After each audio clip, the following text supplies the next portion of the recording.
de la ecuación de Poiseuille, que se complica un poco matemáticamente, pero no la voy a tomar, pero es importante que vayamos entendiendo cada paso. Hay que hacer un esfuerzo por limpiar la matemática, que sí la necesitamos, pero darle interpretación física a lo que estamos haciendo matemáticamente. O sea que va a ser una clase un poco pesada, pero es necesario darla para saber de dónde salen las cuestiones, de dónde salen las cosas, así después cuando uno la aplica a los problemas entiende qué está haciendo. ¿Estamos? Bueno, yo voy a compartir el apuntecito, ¿estamos de acuerdo?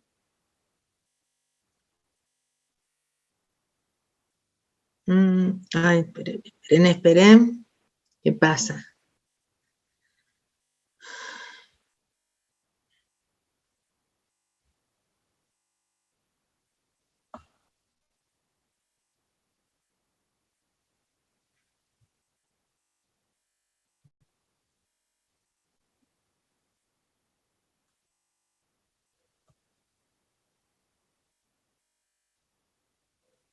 ¿Ahí se ve?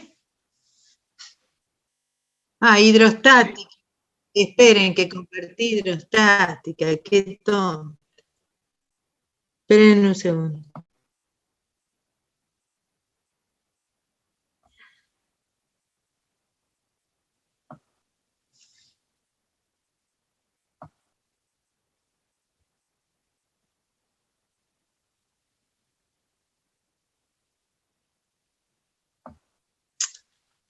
Me equivoqué.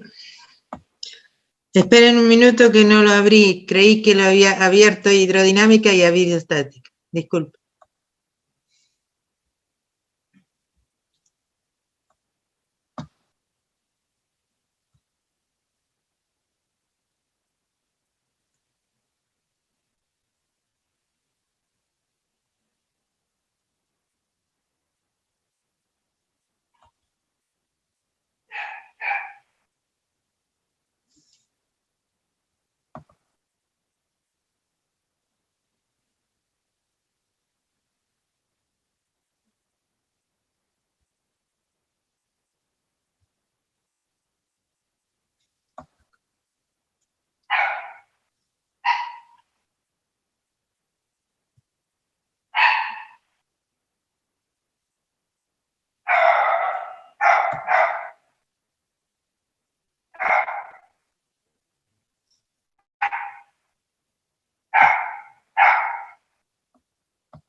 ¿Ahí lo ven? Sí, chicos. Listo. Muy bien. Muchos de estos conceptos los habíamos visto el lunes, pero vamos a repasarlos. Habíamos dicho que para analizar o estudiar el movimiento de un fluido, en lugar de seguir cada partícula de fluido para analizar su velocidad, posición y aceleración, lo que hago es me pongo en el camino del fluido, en un punto de la cañería, y ahí tengo que analizar otras tres variables, que eran densidad, presión y velocidad. Entonces yo voy a definir que toda partícula de fluido que pase por ese punto va a tener esa presión, esa velocidad y esa densidad. Pero había una simplificación. Nosotros solo vamos a estudiar líquidos incompresibles. Los líquidos incompresibles son los que frente a una fuerza externa no pueden disminuir su volumen. Entonces, las moléculas no se pueden amontonar. O sea que la densidad de ese sistema es constante. O sea que la densidad siempre va a ser constante. Vuelvo a mirar el punto de la cañería que les decía recién. Ahora, esa velocidad y esa presión, la densidad no cambia ni en el tiempo ni por punto. La densidad no cambia.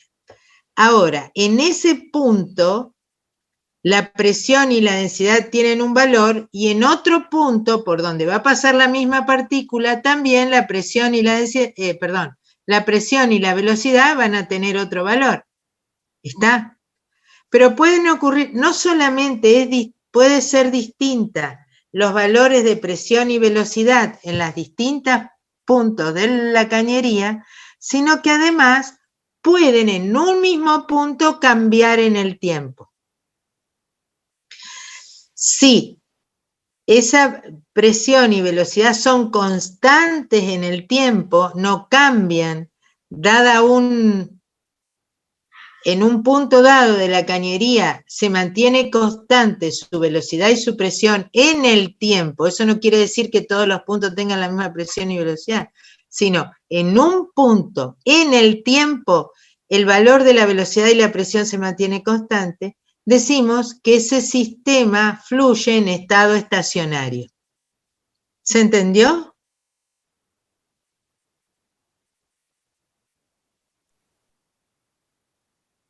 Sí. A ver, primera cosa que tienen que entender, que ahora para estudiar el movimiento del fluido cambiamos las variables. Ya no son más posición, velocidad y aceleración, y de una partícula que se va desplazando, sino que ahora todo el líquido se va desplazando y pasa por una cañería. Entonces, ¿cómo se estudia ese movimiento de fluido? Se para en un punto de la cañería y dice, cuando la partícula de fluido pase por este punto, va a tener esta posición, esta presión y esta velocidad. Cuando pase por otro punto, va a tener otra presión y otra velocidad. ¿Sí? Cuando otra partícula, no la que pasó recién, pase por el punto A, va a tener la velocidad y la presión del punto A. ¿Entienden? Eso es lo que, así vamos a trabajar. Y esa presión y esa velocidad del punto A, vamos a trabajar con sistemas estacionarios, es decir, que siempre, en todo el tiempo que se produzca el problema, en todo el tiempo, la presión y la velocidad van a ser las mismas. ¿Se entiende? O sea, varía de un punto a otro, profe, pero no en ese punto en el tiempo. Exacto, esa es la idea. Voy a ir leyendo esto para repasarlo rápidamente y después vamos a ir directamente al teorema de Bernoulli, que es flujo ordenado. Habíamos visto que si abrimos la canilla un poquitito, el chorro ese de la canilla es ordenado, prolijito. En cambio, si yo abro mucho la canilla, el flujo es desordenado, hace torbellinos y vórtices, se dice. Hace torbellinos, entran las moléculas. Cuando tengo un flujo ordenado, las moléculas viajan en la dirección que viaja el flujo, ¿se entiende? Ese es un flujo no turbulento. Cuando tengo un flujo desordenado, las partículas se cruzan, hacer un remolino, giran en posición horizontal, no siguen directamente la dirección del flujo. Ese es un flujo turbulento. ¿Está clara la diferencia? ¿Qué pasaría si sale con burbujas? O sea, bien, pareciera... Eso es parte del flujo turbulento, la presencia de discontinuidades. Pero nosotros vamos a estudiar el flujo no turbulento. Estudiar el flujo turbulento es muy complicado. Ustedes tienen que pensar que la parte de mecánica de fluidos es toda una materia. Nosotros damos lo mínimo indispensable para que ustedes tengan ideas. Ni yo manejo ese tipo de física. Eso hay teoría del caos, hay muchas complicaciones para estudiar el flujo turbulento. Una de las cosas que después lo vamos a ver, porque hay un número empírico que me dice si es turbulento o laminar, una característica del flujo laminar es que es silencioso. El flujo turbulento es ruidoso. Y eso tiene mucha importancia. Además, el flujo laminar gasta la menor energía para avanzar. Cuando un flujo tiene que avanzar, generalmente gasta energía. Ese gasto de energía es menor en un flujo laminar que en un flujo turbulento. Por ejemplo, cuando ustedes el médico ausculta el corazón y encuentra un soplo o un problema, ¿por qué es? El flujo dentro de las arterias debe, y las venas también, pero en las arterias fundamentalmente, el flujo tiene que ser laminar, tiene que ser ordenado. Si yo tengo un exceso de colesterol y se deposita en la pared interior de la arteria, en un arteroma, el flujo viene, se encuentra con algo y hace una vueltita así, ¿ven? Y aquí, en esta esquina donde choca, se forma un vórtice, un remolino, y se transforma ese flujo laminar en flujo turbulento. Ese flujo turbulento es lo que escuchan los médicos cuando hay alguna obstrucción en una arteria importante. ¿Me entienden? O sea, fíjense lo importante que es que ustedes sepan de la existencia del flujo laminar y el flujo turbulento. ¿Está? ¿Sigo? Sí, profe.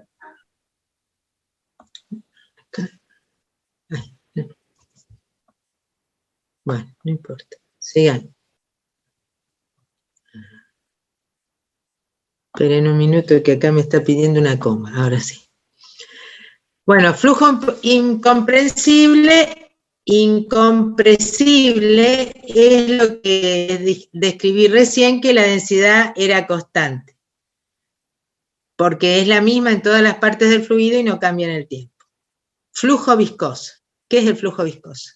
Ese flujo ordenado, en realidad se llama, o flujo no turbulento, se llama flujo laminar. ¿Por qué? Porque lo que pasa es que se deslizan una capa sobre otra para avanzar. Ya vamos a sacar justamente, vamos a trabajar con eso matemáticamente. Entonces, al deslizarse una capa dentro de la otra,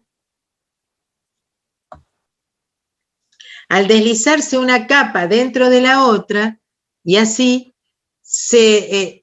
hay un rozamiento entre las capas, una sobre otra. Es como si yo tuviera un libro.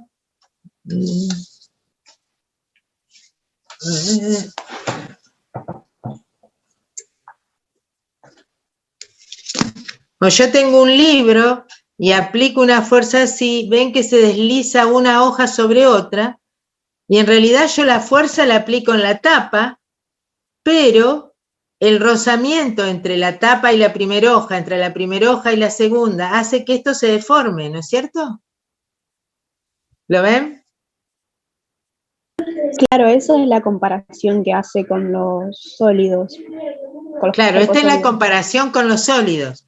En líquidos, ese rozamiento hace que se deslicen, porque acá está quieto, acá solo deforma, pero en el líquido una fuerza tangencial los hace mover. ¿Entienden? Entonces, lo que yo le quería mostrar es que al deslizarse una capa de líquido sobre la otra, hay un rozamiento de la primera sobre la segunda, de la segunda sobre la tercera, de la tercera sobre la cuarta, y esos rozamientos son los que arrastran el líquido en forma ordenada. ¿Está claro? Sí. Ahora, ese rozamiento, el valor del rozamiento depende del tipo de moléculas del líquido. Entonces tenemos líquidos que tienen muy poco rozamiento y líquidos que tienen muchísimo rozamiento. En los líquidos no se habla de la palabra rozamiento, sino que se habla de viscosidad. Un fluido viscoso como la miel, yo la vuelco y le cuesta deslizarse una capa sobre otra. Se desliza muy despacio, a poca velocidad. Mientras que en el agua, cuando yo vuelco un vaso de agua, rápidamente una lámina se desliza sobre la otra. Así, por ejemplo, el aceite es 100 veces más viscoso que el agua. ¿Lo entienden? Sí. Chicos, Sí. ¿sí? Muy bien. Profe, ¿qué pasaría con los fluidos no newtonianos? Ya O sea, llegamos. por ejemplo, de esos que los golpean rápido y no se mueven, pero si los presionan lentamente se vuelven más fluidos. El fluido, a ver, eso lo vamos a ver ahora más tarde, pero te explico rápidamente para que de paso aclaremos en forma general y después retomamos que eso en la cabeza funciona mejor. ¿Cuáles son los líquidos newtonianos? Los líquidos newtonianos es en que tengo un líquido puro, una solución perfectamente disuelta. Esos son líquidos newtonianos. ¿Por qué? Porque el rozamiento entre las capas es uniforme, es decir, este rozamiento entre la primera y la segunda, entre la segunda y la tercera, entre la tercera y la cuarta, es de la misma naturaleza, es el mismo rozamiento, es igual, ¿está? El mismo tipo de rozamiento, la misma interacción molecular, si quieren. En cambio, ¿qué son los líquidos no newtonianos? Los que no son soluciones, los que son suspensiones. Por ejemplo, el plasma es un líquido newtoniano, o el suero, pero la sangre no es un líquido newtoniano. ¿Cuál es la diferencia? El plasma o el suero es en donde se encuentran los elementos figurados, es decir, glóbulos rojos y blancos, y plaquetas. En cambio, cuando yo tengo sangre, están los elementos. El plasma es a la sangre, le saqué los elementos. Entonces, ¿qué pasa? Yo tengo dos capas de líquido, de plasma, y acá en el medio tengo un glóbulo, un neutrófilo, un glóbulo blanco. Entonces, no deja el rozamiento. Cuando hay partículas, una suspensión, por ejemplo, es un líquido no newtoniano, porque las partículas son partículas grandes que se ubican entre las láminas y alteran la forma en que se desplazan. Entonces, hay toda una historia que los elementos figurados dentro de una arteria se trasladan básicamente por el eje de la arteria del caño. Tengo el eje, la recta que pasa por el centro del caño. Entonces, no se produce una distribución homogénea del desplazamiento de las láminas, sino que hay todo un fenómeno por el cual se separan los elementos figurados y después el resto circula. ¿Me siguen? Entonces, ¿qué es lo que les tiene que quedar claro a ustedes? Flujo newtoniano es el flujo que es una solución, que no tengo partículas. Flujo no newtoniano es una suspensión o cualquier líquido que contengan partículas de tamaño relativamente grande que sean capaces de alterar este desplazamiento de una lámina con respecto a la otra. ¿Se entendió? ¿Sí? Yo te estoy dando ahora la definición intuitiva. Lo que a ustedes, esto le tiene que quedar mucho más allá de la fórmula.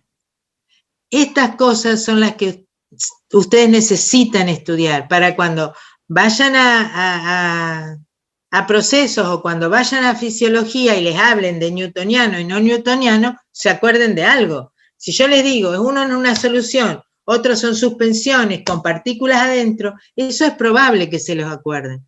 Pero si yo les doy la fórmula, no se la van a acordar seguro.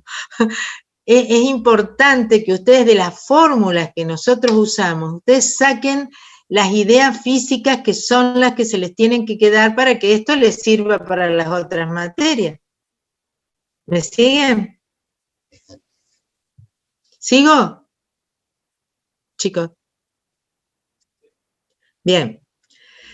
Bueno, flujo estacionario ya se los definí. Se define flujo estacionario cuando la densidad, la presión y la velocidad del fluido en un punto se mantienen constantes en el tiempo. ¿Estamos de acuerdo? Macroscópicamente, ¿cuándo es un flujo estacionario? Yo les daba el ejemplo el lunes, que si yo abro la canilla, conecto una manguera y abro la canilla se empieza a llenar de agua. Eso es un flujo transitorio, porque va avanzando el agua dentro de la manguera y hasta que sale por la punta. Sale por la punta y ya todo lo que entra a la manguera es igual a lo que sale. Entonces se terminó el régimen transitorio y se estableció un régimen estacionario. Lo que entra a la manguera es igual a lo que sale de la manguera. Eso ya es un régimen estacionario. ¿Se entiende? ¿Sí o no? O sea, sería como que está todo en equilibrio. Exacto, ya llegó a un estado de equilibrio, no cambia en el tiempo, por eso es estacionario. ¿Estamos? El concepto de estacionario es que no hay cambio en el tiempo, que las condiciones se mantienen constantes en el tiempo. ¿Se está claro? Profe, ¿y eso de la manguera variaría si, por ejemplo, abro más fuerte? Ahí No. ya no estaría. Bueno, abrís más O fuerte, pero sería- esperás que salga por el otro lado. Lo que abriste Claro. más fuerte, está bien. Si la manguera está pinchada, no, no es estacionario. O mejor dicho, no es estacionario en todo lo largo de la manguera, será estacionario hasta donde está pinchada. Porque lo que entra a la cañería tiene que ser igual a lo que sale. Cuando lo que entra a la cañería es igual a lo que sale, eso es un flujo estacionario. ¿Se entiende? ¿Sí? Bien. Todo esto lo se afirma como siempre cuando hacemos los problemas. Líneas de corriente y tubo de flujo. Bien, esto se los voy a leer y vamos a analizarlo. Es lo mismo que yo les dije hoy.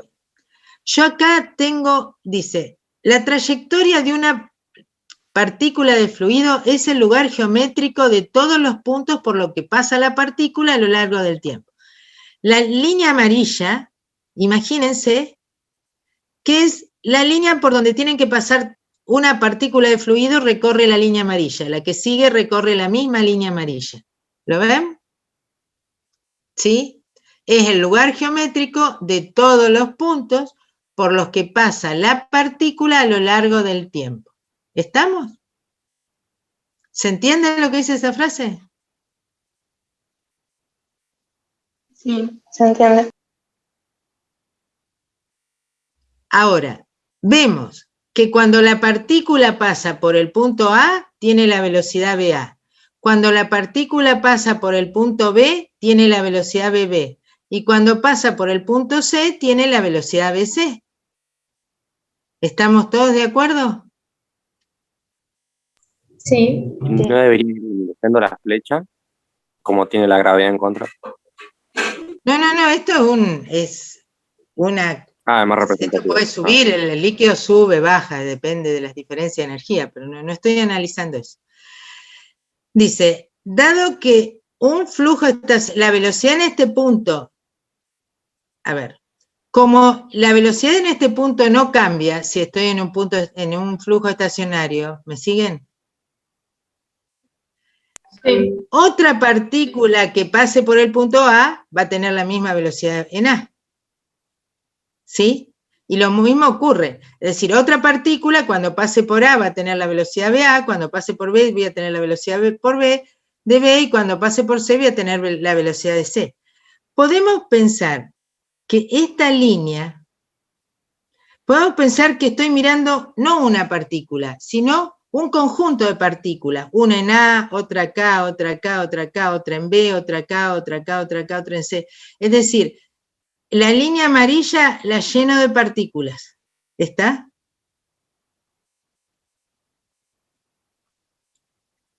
Entonces, en un mismo instante de tiempo, puedo pensar que esa línea amarilla pasa, une los puntos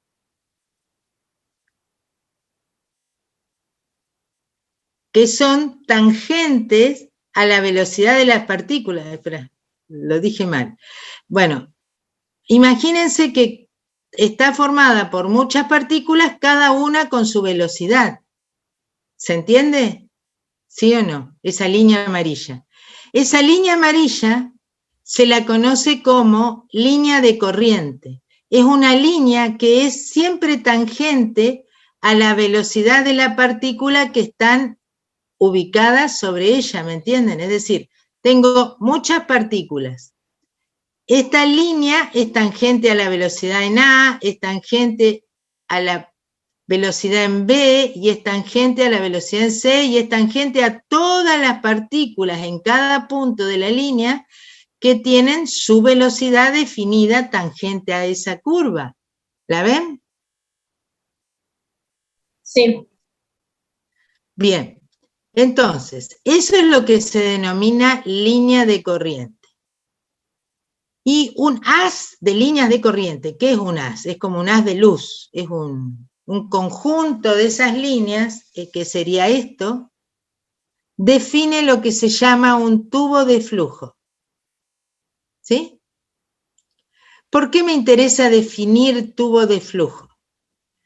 Porque cuando yo analice el teorema de Bernoulli o las fórmulas que saque más adelante, yo estoy hablando de tubos de flujo, o venas líquidas también se lo suele llamar. Yo abro la canilla y sale un chorro, y yo puedo determinar la presión arriba, la presión abajo del chorro, aunque no tenga un caño físico que lo contenga. ¿Se entiende? Yo miro, tengo la manguera, de la manguera sale un chorro, ese chorro que sale en la manguera, yo puedo saber a qué distancia de la manguera llegó. Es un tiro de proyectil. ¿Sí? Aunque ese chorro no esté cubierto por un caño físico, ¿se entiende? O sea que todo lo que vamos a analizar está definido en tubos de flujo. No necesito la pared del caño para describir. La necesito porque la necesito, no se va a mojar toda la pared.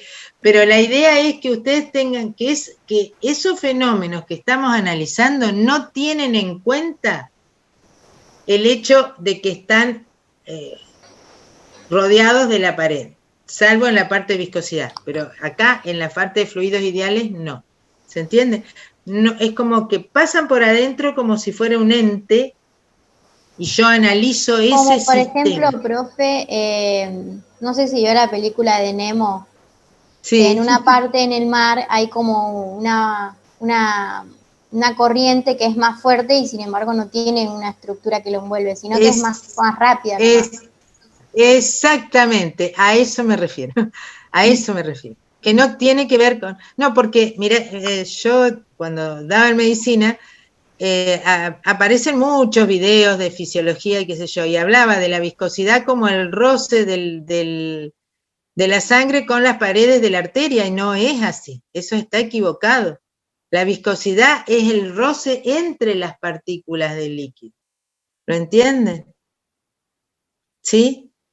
Tengan cuidado con los videos con esto. Muy bien, seguimos adelante. Hasta acá es todas definiciones, cosas que tenemos que tener en la cabeza para poder entender los temas que ahora vamos a dar. Vamos a empezar con la ecuación de continuidad.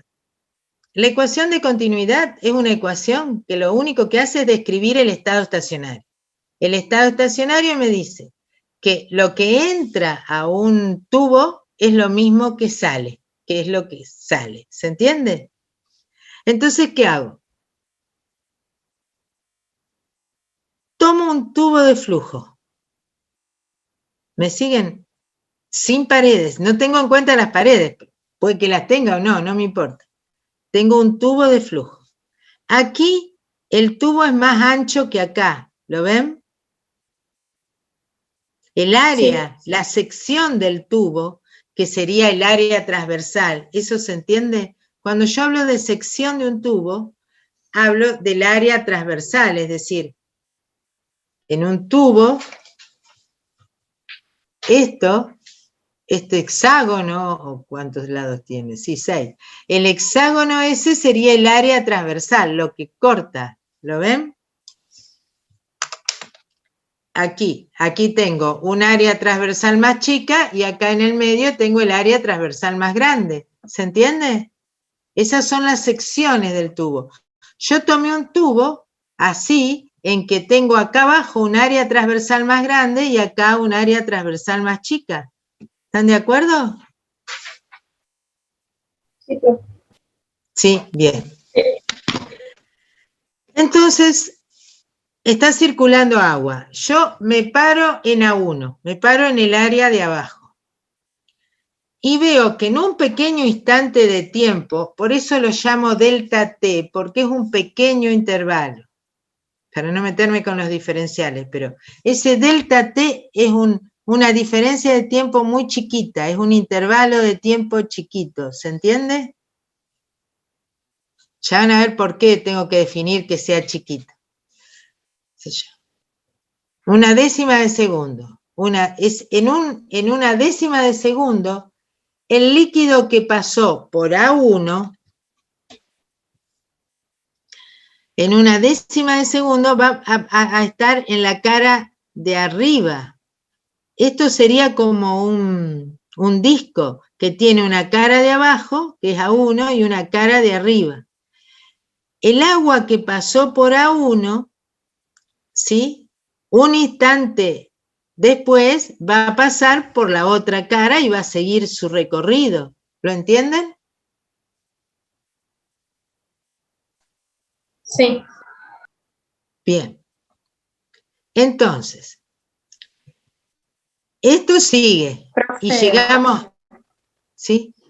con la otra cara, ¿se refiere Acá. a que, por ejemplo, como si fuera una moneda, que primero pasa de un lado de la cara y después del otro?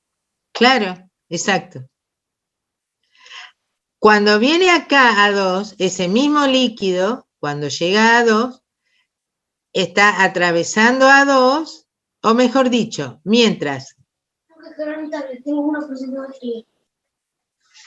Disculpe, ¿qué? Tengo que cargar mi tablet. Disculpe. Aquí, mientras el agua o el fluido pasa de A1, de este lado de la cara de la moneda, me gustó esa imagen, al otro lado, mientras atraviesa esta moneda que es más finita y más ancha, del otro lado tiene que salir si acá entró esa cantidad de agua, para acá tiene que salir, porque lo que entra tiene que ser igual a lo que sale, ¿lo ven? Entonces, Sí. la cantidad de agua que entró aquí tiene que salir. Nada más que acá, como la cañería es más angosta, entonces el volumen de esta medalla tiene que ser igual al volumen de esta moneda con respecto a esta. Estos dos volúmenes tienen que ser iguales, porque lo que entra tiene que ser igual a lo que sale. ¿Se entiende? O sea que lo que una tiene de ancho, la otra lo tiene de más grande. Claro, los dos volúmenes tienen que ser iguales si el sistema es estacionario. ¿Está? ¿Estamos? ¿Sí? Sí. Entonces, el delta de volumen 1 tiene que ser igual al delta de volumen 2. Ahora, ¿a qué es igual el delta de volumen 1? El volumen de una moneda, por ejemplo esto, es superficie de la base por la altura. ¿Lo ven? Sí. Entonces, la superficie de la base es A1 y la altura es esta distancia que recorrió el líquido en ese intervalo de tiempo muy chiquito. ¿Lo ven? Sí. Por eso yo lo escribo, sería un delta X que escribo como V1 por delta T. Es la velocidad por el tiempo, porque en este punto puedo considerar que la velocidad es constante. ¿Se entiende? Claro.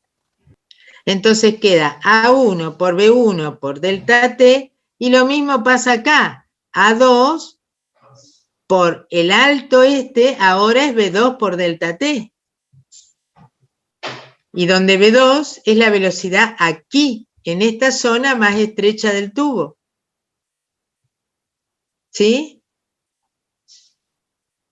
Sí. Entonces, fíjense, A1 por B1 por delta T es igual a A2 por B2 por delta T.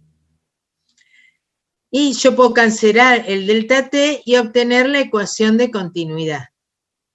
La ecuación de continuidad dice que A1 por B1 tiene que ser igual a A2 por B2. ¿Qué quiere decir eso?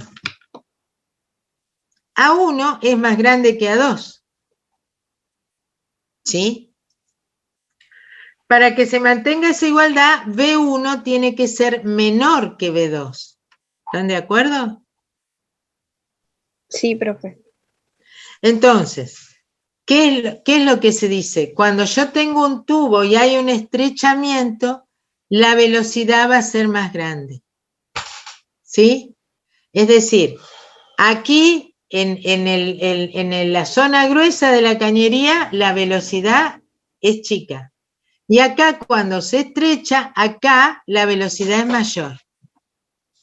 Eso lo vieron ustedes, alguna vez regaron un jardín con una manguera. ¿Cómo hacían para llegar a las plantas que estaban más lejos? Aplanaba la Poníamos, manguera. claro, hacíamos más chiquita la manguera. Hacían más chiquita la manguera. Entonces, ¿qué pasaba cuando hacían más chiquita la manguera? Se estrechaba el chorro, digamos, el caño. Entonces, era mayor la velocidad. ¿Sí? Y si la velocidad es más grande, significa, ¿qué cosa? Que va a ir más lejos. Uh-huh.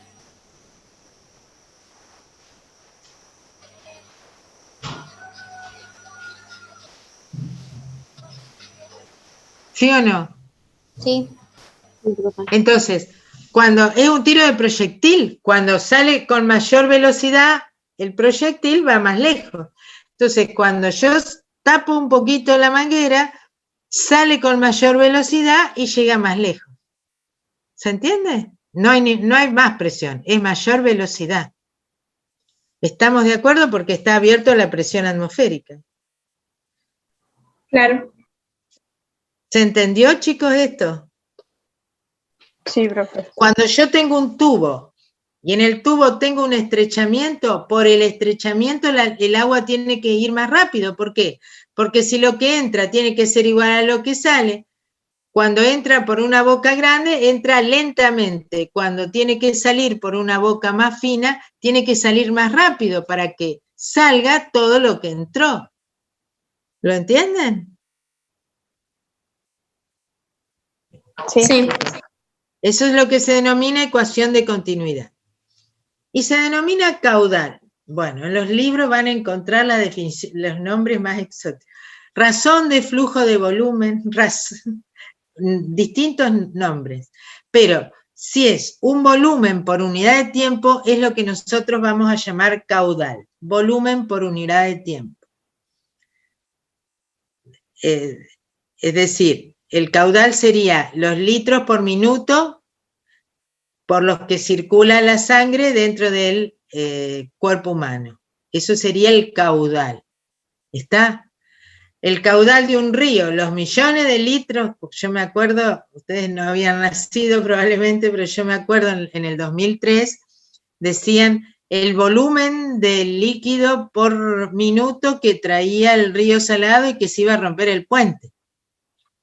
Entonces decían 2 millones de litros por segundo. Eso es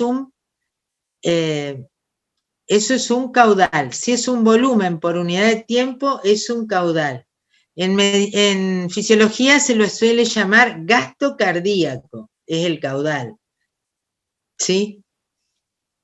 Todo lo que tenga unidades de volumen por unidad de tiempo en un líquido es un caudal. ¿Estamos de acuerdo? Entonces definimos caudal como el volumen que cruza la sección transversal de tubo en la unidad de tiempo. ¿Se entendió? Es decir, el agua que entra, que es igual al agua que sale, es el caudal. El caudal se mantiene constante. Eso es lo que pasa en un sistema estacionario. Lo que entra es igual a lo que sale. El caudal se mantiene constante. ¿Estamos? ¿Se entendió, chicos, esto? Sí, profe. Muy bien. Bien, a veces, en algunos casos, se necesita, sobre todo cuando se hace balance de masa, definir el caudal másico, que no es otra cosa que, en lugar del volumen, es la masa, y para lo cual hay que multiplicar por la densidad. ¿Lo ven?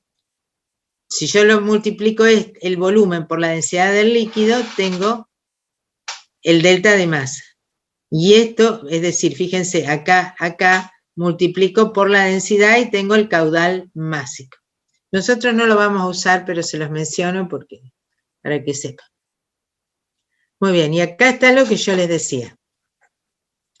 En una cañería de 12,5 milímetros de radio, se produce un estrangulamiento de 9 milímetros de radio. La velocidad de la cañería es 180 metros por segundo. Calcule la velocidad de agua en el estrangulamiento, el caudal que circula y el caudal másico. Muy bien. Sí. 1,80. ¿Qué dije? ¿180? Perdón. Créanle a la letra, no me crean a mí. Bien. Profe, Sí. ¿le puedo hacer una consulta? ¿Sí? Que es un análisis que se me ocurrió, sabiendo esa imagen. Si la cañería es totalmente, digamos, regular, digamos que no tiene ningún estrangulamiento, ni se ensancha, ni nada, sería que la velocidad de las partículas sería la misma en todo el... Sí. En toda la cañería. Sí, No como en el flujo ideal sí, estoy... Claro. No, pero sí, es la velocidad. Ya vamos a ver que si el flujo es ideal y no hay rozamiento, se supone que todo el líquido se mueve junto. De alguna forma, eso no existe, pero digamos. Entonces la velocidad es la misma en todos los puntos. Ya vamos a ver que cuando hay rozamiento, las capas que están en el eje del caño se mueven más rápido que las que están contra las paredes. Ahí hay una regulación, hay un perfil que se llama el perfil parabólico de velocidades que tiene el flujo laminar. Pero eso lo vamos a ver más abajo. Ahora, si el flujo es ideal, es cierto lo que vos decís. Y nosotros vamos a terminar con el flujo ideal, que eso es lo que quiero que lo tengan bien claro para el práctico que empiezan la semana que viene. Van a trabajar con flujo ideal, ¿está? Entonces tienen que entender estas cosas básicas. Y después vamos a poner el rozamiento. No sé hasta dónde llegue hoy. Probablemente solamente mencionárselos. Y después voy a terminar esa clase el lunes. ¿Estamos? Sí. ¿Quiere Te decir que escucho. el gas ideal siempre en el mismo volumen? Espera un minuto que subo el micrófono. Ahora sí, Valentina, te escucho. Eso quiere decir que el gas ideal siempre va a tener el mismo volumen. Cuando tengamos un gas. No, nunca voy a trabajar con gas, ¿eh? No estoy hablando de gas. Estoy hablando de líquidos incompresibles, ¿eh? No, esto en gas no se cumple. No, yo estoy hablando de que la velocidad del líquido, cuando pasa por un estrechamiento, tiene que ser mayor que la velocidad del líquido en una zona más gruesa, porque si acá lo que entra a 1 tiene que ser igual que lo que sale a 2, como tiene menos espacio para salir, va a tener que salir más rápido en el mismo tiempo. ¿Eso es intuitivo o no? Chicos. Sí, profe. Sí, profe. Para que ustedes aprendan física y que les dure hasta las materias específicas, tienen que hacerse un dibujito. Todas las moralejas que analizamos tienen que hacerse un dibujito. Un dibujito en la cabeza donde tienen un tubito como este que va acá despacio y acá va más rápido con esas dos flechitas de velocidad. Y tienen que haberlo experimentado en la realidad. Es decir, acuérdense de la manguera que yo apreté y empezó a salir más rápido. ¿Lo entienden? Esas cosas son las que se les graban a ustedes y les permanecen estos conceptos más adelante. De la vida después no saben dónde lo estudiaron, pero lo saben. ¿Entienden? Ese es nuestro objetivo.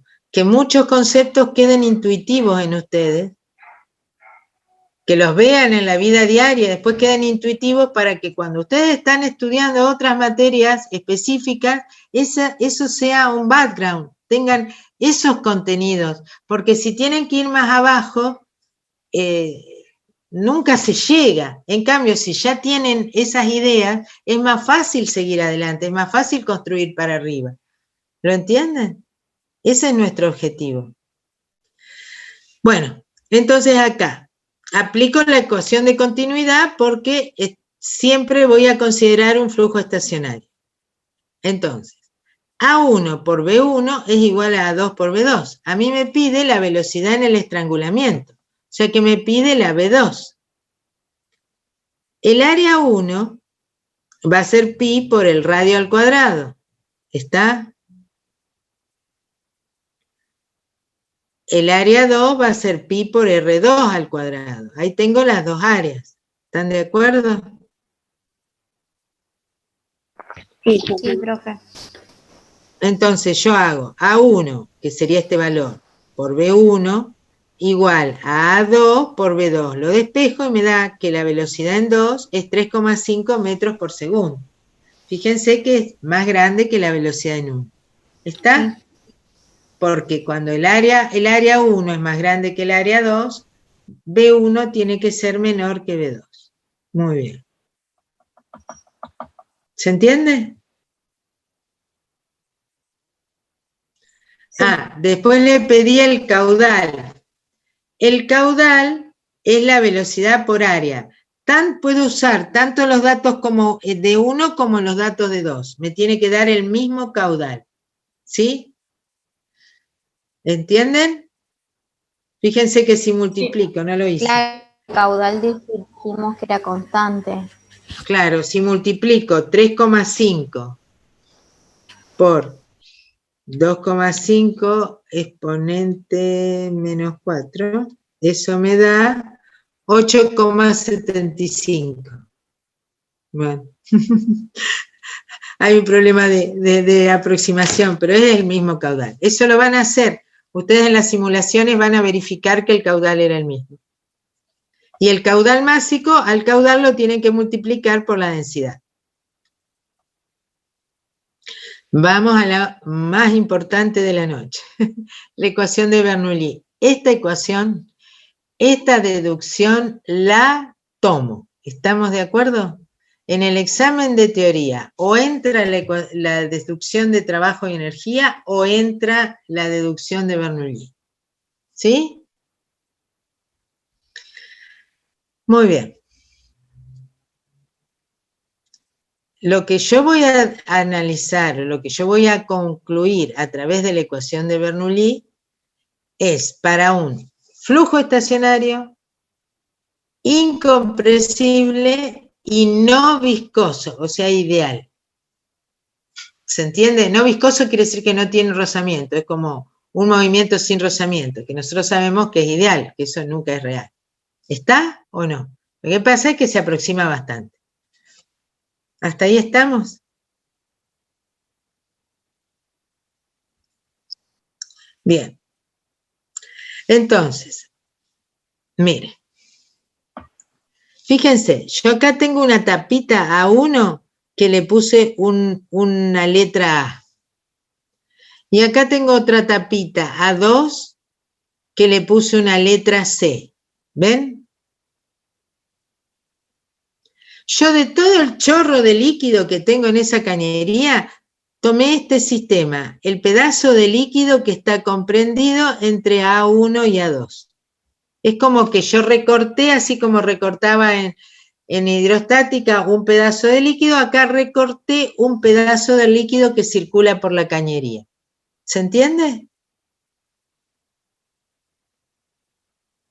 Sí. ¿Sí? O sea que en el T igual a 0, yo tengo el líquido que está comprendido entre A y C. ¿Sí? Largo el cronómetro. Este se mueve hasta acá, hasta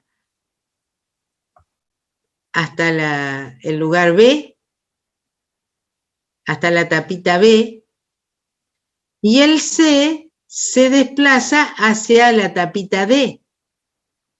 ¿Lo ven? Es decir, en el instante inicial, el chorro de líquido está comprendido entre A y C. Y en el instante final, el chorro de líquido está comprendido entre B y D. ¿Se entiende?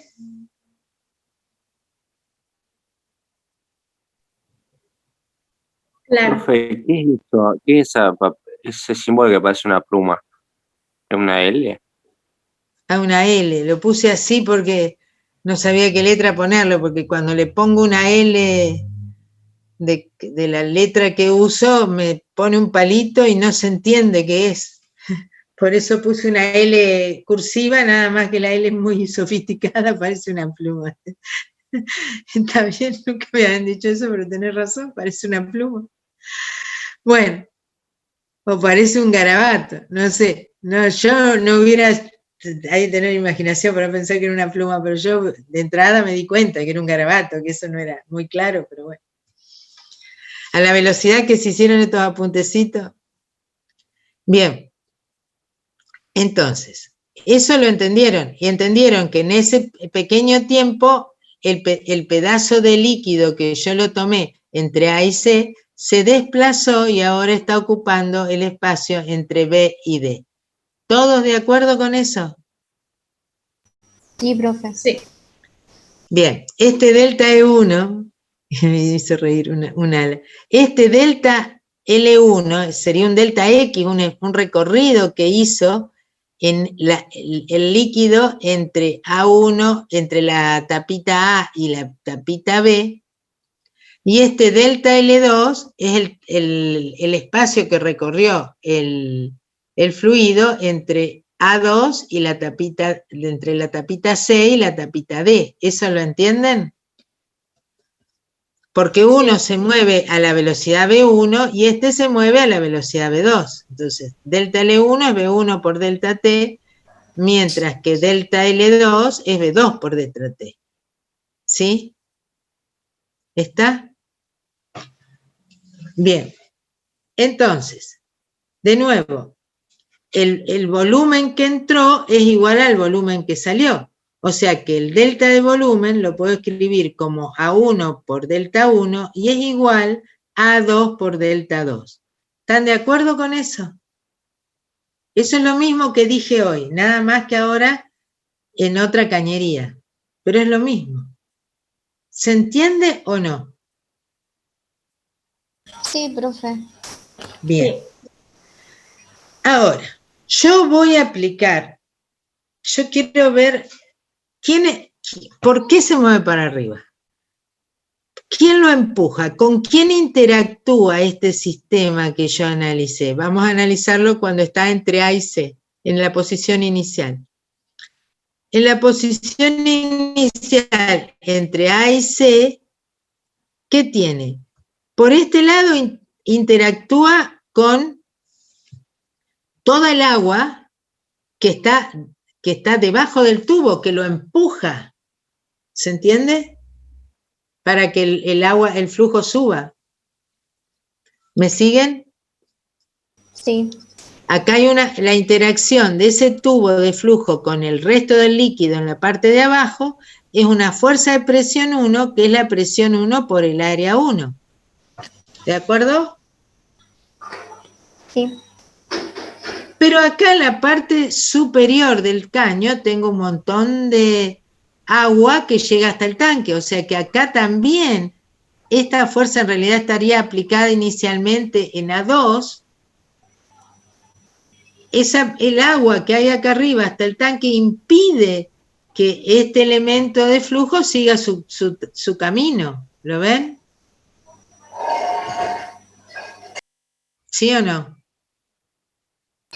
De vuelta, profe. Claro. Yo acá imagínense un caño. Acá abajo, ¿quién lo empuja? Todo el líquido que viene desde abajo y quiere subir. Y acá arriba, ¿quién evita que este suba rápidamente? Todo el líquido que tiene adelante. Este se opone a que, claro, a que este suba. Entonces la fuerza de presión, la interacción con el líquido de arriba, es que este lo frena, se opone a que avance. ¿Lo ven? Entonces una fuerza de presión que en realidad tendría que estar aplicada sobre A2, nada más que se arma un despiole en el dibujo, que va a ser P2 por A2. ¿Se entiende? sí. Y esas son las únicas dos fuerzas no conservativas, porque después está el peso, pero no lo dibujé para no enredar el dibujo, y que el peso el peso es una fuerza conservativa y no la tengo en cuenta cuando aplico el teorema de trabajo y energía. Entonces, esas son las únicas dos fuerzas no conservativas. ¿Se entendió?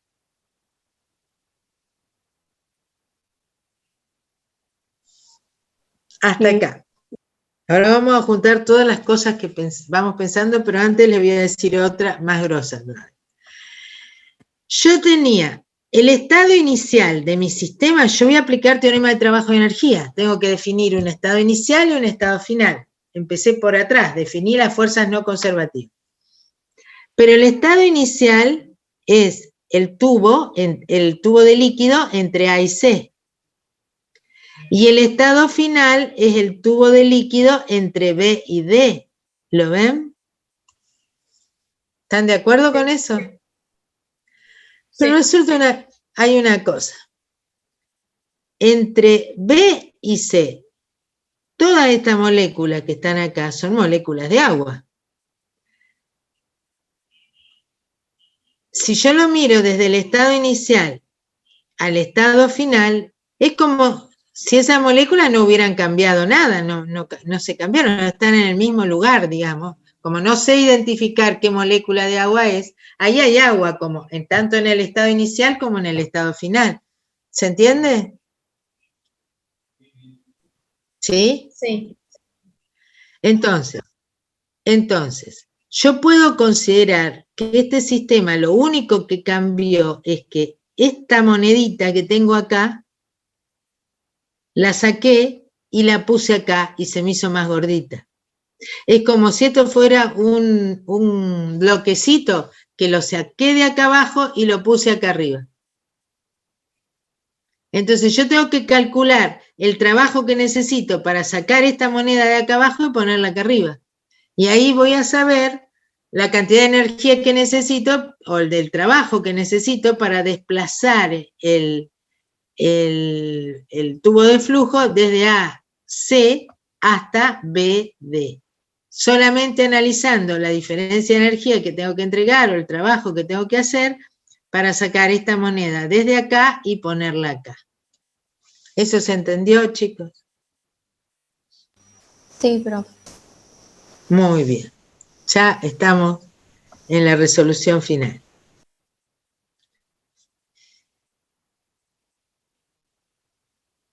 Muy bien. Aplicamos teorema de trabajo y energía. Entonces, estado inicial,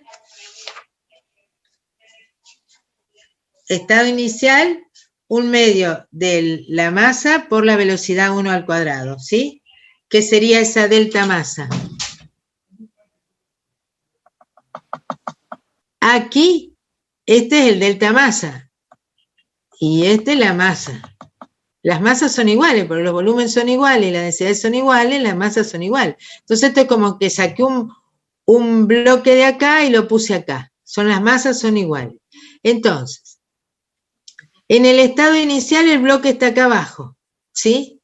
Entonces, ¿cuáles son las energías? Energía inicial, un medio de la masa por velocidad 1 al cuadrado, ¿ven? Acá tengo la velocidad 1 al cuadrado. La energía potencial gravitatoria inicial, pongo el 0 acá abajo para que esto sea general, y esto sería la altura a donde está esta moneda. ¿Lo ven? ¿Y desde dónde de la altura de la moneda menos? Lo miro desde acá, puse el nivel acá a 0 acá abajo. Claro, pero ¿Para qué? en la moneda. Ah, no, esto es muy chiquitito. Este I, chicos, está bien, buena la pregunta. Cuando yo mido altura de cañerías, es como si en su casa ustedes miden la altura al que pasa el caño de agua por la pared. La altura que están midiendo es mucho más grande que el diámetro del tubo. ¿Lo entienden? Ustedes consideran como que los tubos son los ejes, miden al eje del tubo. No va a haber una diferencia de nivel por el tubito. ¿Estamos? Siempre se hace así, es decir, estas alturas y 1 y 2 son mucho, esto está muy exagerado para poder entender lo que hay adentro. Pero esto, con respecto a esto, es prácticamente, esto es un punto a donde tengo que poner este y 1. ¿Estamos? Porque además es un punto que lleva a la velocidad V1. Estamos hablando de una cosa chica. Por eso puse delta. Pero no sé si es bueno, porque por ahí veo que los chicos. Y en el estado final, es decir, cuando este bloquecito está acá arriba, tiene la velocidad V2 y la altura I2. ¿Están de acuerdo? Sí. Entonces, la energía cinética final es un medio de la masa por la V2 al cuadrado, y la energía gravitatoria final es la masa por I2 al cuadrado. I2. La masa por G por I2. Bien, estos son estado inicial y estado final. Ahora tengo que calcular el trabajo de las fuerzas no conservativas.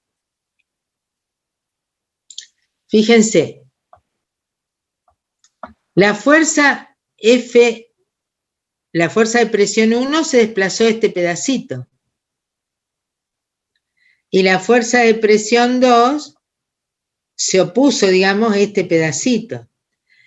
Pero acá en la fuerza de presión 2, la fuerza va para acá y el diferencial de L va para allá. Tiene un ángulo de 180. Acá hay un trabajo negativo. ¿De acuerdo? Profe,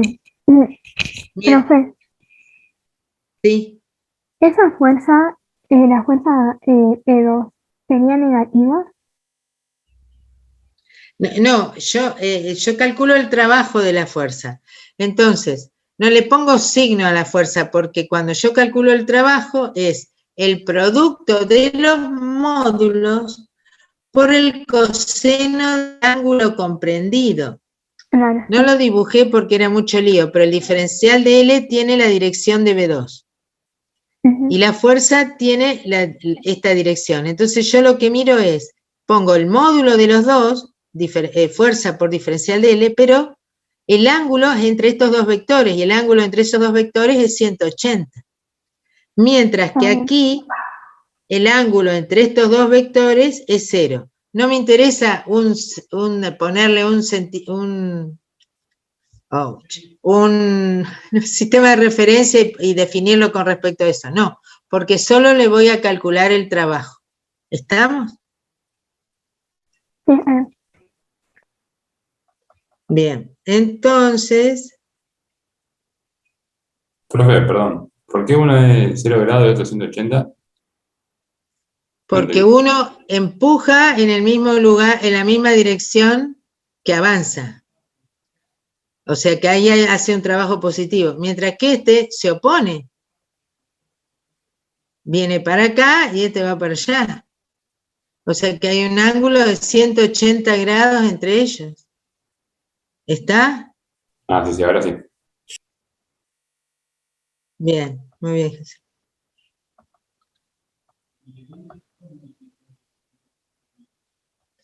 Entonces calculo el delta de trabajo, porque es un trabajo chiquito, qué sé yo. Bueno, esto es el trabajo, si le ponen trabajo de la fuerza de presión P1 y lo entienden así, está bien. El trabajo de la fuerza de presión P1 es la fuerza de presión P1 por lo que recorrió, por coseno de 0, por L, ¿está? Fuerza de presión P1 por L1. Y la fuerza de presión P2 es la fuerza de presión P2 por delta L2 por coseno de 180, o sea que es menos fuerza de presión P2 por L2. ¿Está? Cuando aplico el teorema de trabajo y energía, ¿qué dice? Que el trabajo de las fuerzas de presión es igual a la variación de las energías cinéticas y de la variación de la energía potencial entre el estado inicial y final. Entonces, el trabajo de la fuerza de presión P1 es la fuerza de presión P1 por el delta L1. El trabajo de la fuerza de presión P2 es menos la fuerza de presión P2 por delta L2. Y esto es la energía cinética inicial y final, perdón, final e inicial, y esta es la energía potencial gravitatoria final menos la inicial. ¿Están de acuerdo? ¿Sí o no? Fíjense, acá reemplacé fuerza de presión por presión por área. ¿Están de acuerdo? La fuerza de presión P1 va a ser P1 por el área 1. Y la fuerza de presión P2 va a ser P2 por el área 2. ¿Están de acuerdo? Entonces la reemplazo acá. En vez de poner fuerza de presión P1, pongo P1 por área 1. Y en lugar de poner fuerza de presión P2, pongo P2 por área 2. Pero, esto quedó igual. Fíjense una cosa. Área 1 por delta L1 es el volumen. Y área 2 por delta L2 también es el volumen. Y son iguales. ¿Lo ven? Chicos. Entonces, ¿yo qué hago? Escribo en lugar de A1 por delta L1, P1 por delta B. Acá, 2 por delta B, que es el mismo. ¿Sí? ¿Y acá qué hice? Esto es masa. Masa es densidad por volumen. A la masa la reemplacé en función del volumen. Rho por volumen, Rho por volumen, Rho por volumen, Rho por volumen. ¿Sí? Esta es la ecuación de Bernoulli en términos de energías. ¿Sí? Si yo ahora divido todos los términos por el delta de volumen, todos los cancelo. Está en todos lados. Acá, acá, acá, acá, acá y acá. Divido todo por delta de volumen y cancelo los delta de volumen. Y esta es la que se conoce como la ecuación de Bernoulli. ¿Están de acuerdo? Esta es la ecuación de Bernoulli, que es energía por unidad de volumen. ¿Sí? Entonces, energía por unidad de volumen es la presión en un líquido. La presión mide la energía por unidad de volumen. Esto es, ¿qué es P1 menos P2? Es la energía por unidad de volumen para desplazar el tubito desde AC a BD. ¿Lo ven? Ese es el trabajo de las fuerzas no conservativas por unidad de volumen. Me da la diferencia de presión entre 1 y 2. ¿Están de acuerdo?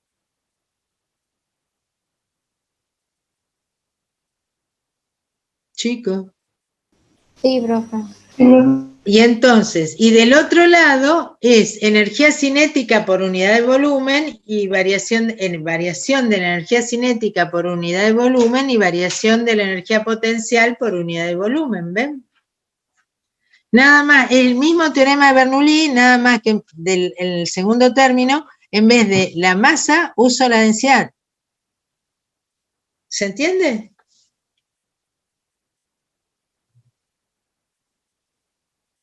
¿Sí? Sí, profe. Esta es la única fórmula que tienen que aprender. Después le pongo este para líquidos ideales, después le hago una corrección para líquidos reales.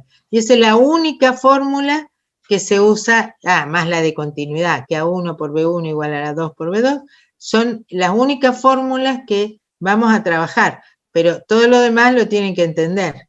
¿Estamos?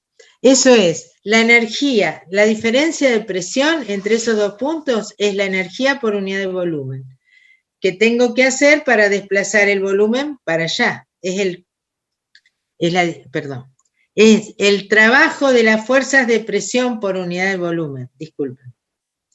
P1 menos P2 es el trabajo de las fuerzas de presión por unidad de volumen.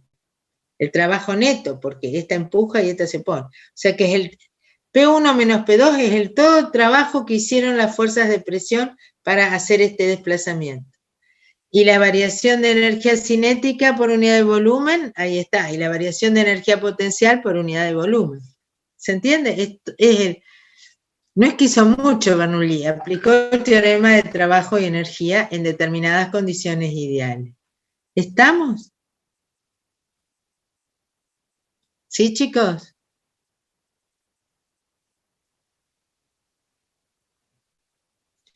En algunos libros ¿sí? Te escucho. Gracias. En algunos libros pasan todo lo que está negativo de este lado y todo lo que está positivo de este. Pero a mí esto no me gusta, porque a mí me parece más fácil que ustedes se acuerden de esto, porque esto es lo mismo que el teorema de trabajo y energía, que trabajaron siempre. Y aquí, esto es el trabajo de las fuerzas no conservativas, entonces es como que queda más claro qué es cada cosa. Porque acá hay una historia, fíjense, ¿qué era P1? La fuerza que empujaba desde acá. ¿Y qué era P2 hoy? La fuerza que empujaba desde arriba. O sea que nunca, ni P1 ni P2 es la fuerza de dentro del sistema que estoy analizando, sino que fuerza P1 y fuerza P2 son las fuerzas que el resto del líquido le ejercen al sistema que yo estoy analizando. ¿Se entiende? Eso es, ahora vamos a los ejemplos y ahí van a entender qué es lo que le digo.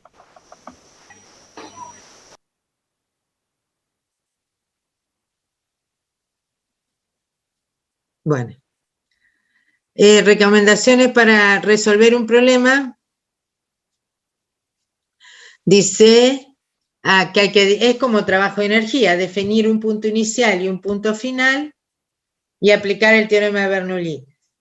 Cuando ustedes aplican el teorema de Bernoulli, ¿cuáles son? Ahí tienen las tres variables en un presión, velocidad y altura en un punto y presión, velocidad y altura en el otro. ¿Sí? No pueden tener más de una incógnita, porque si no se enredan y no salen más. Es decir, tienen que elegir puntos para aplicar Bernoulli inicial y final en que conozcan de uno de los puntos los tres, presión, velocidad y altura, y del otro punto dos, cualquiera. Es decir, en ese sistema que hay 6 incógnitas, o 6 variables, digamos, puede haber solamente una incógnita porque si no, no se resuelve. Bien, ahora voy a buscar un té porque tengo la garganta seca y ahora analizamos este problema. Espérenme un segundo.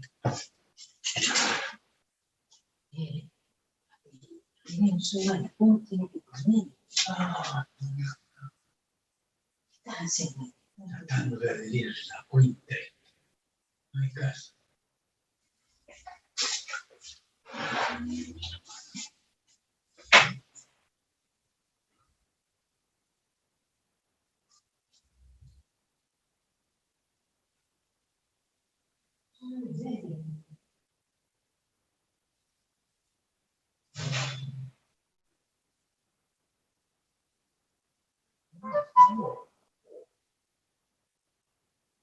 ¿Qué pasó con Laura?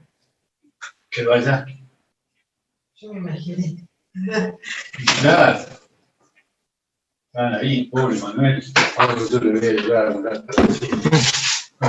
Todo esto pobre. Están abatidos. El quilombo que está acá también. No se da bien. Bueno, bueno, vuelvo.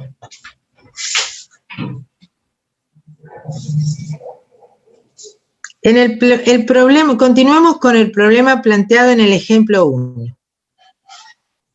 Era el del estrechamiento. Ahí.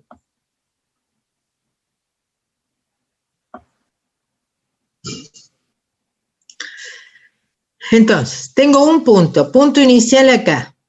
Tengo la velocidad V1, una altura, bueno, acá los dos puntos, este sería el inicial y este sería el final. Pero los dos puntos tienen la misma altura, fíjense. Acá esto es como mover un bloque en forma horizontal, no hay cambio de energía potencial. ¿Están de acuerdo? Sí. Estado inicial es este, estado final es este. Los dos puntos están a la misma altura con respecto a un nivel cualquiera, con respecto a la Tierra. Este punto tiene una velocidad V1 y este punto tiene una velocidad V2. En este punto va a haber una presión P1 y en este otro punto va a haber una presión P2. ¿De acuerdo?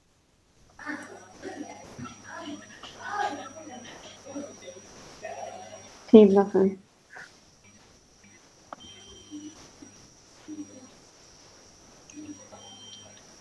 Entonces, aplicamos Bernoulli. Acá me dicen que la presión P1 es un dato. Entonces, el punto inicial es el punto 1 y el punto final es el punto 2. P1 es conocida. B1 es conocida. Y la altura 1 es 0, porque ahí puse el nivel. ¿Están de acuerdo? Sí. Acá les escribí. Se considera que los radios de los tubos son mucho menores que las alturas a las que se colocan las cañerías. La presión P2 es la que me piden. B2 lo calculé, e I2 es 0. ¿Está? Entonces fíjense que ahí tengo las tres variables en cada punto y tengo una sola incógnita. Entonces aplico Bernoulli. P1 era esta presión. P2 no lo conozco. 1/2 de la densidad del agua por la velocidad al cuadrado menos 1/2 de la densidad del agua por la velocidad al cuadrado. Esta es la velocidad 2 y esta es la velocidad de 1. Y acá es 0 menos 0, no hay diferencia de energía potencial. ¿Estamos? Despejo P2 y es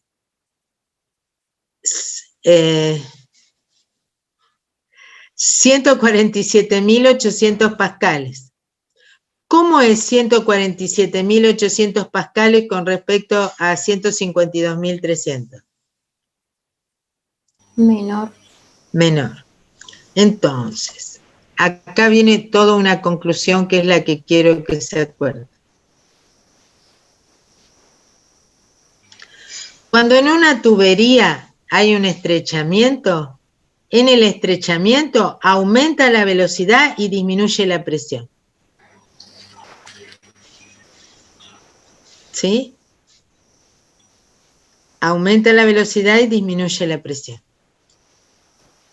Esto se usa en los laboratorios de química, no sé qué habrán visto ustedes. ¿Ustedes vieron filtración en química o no?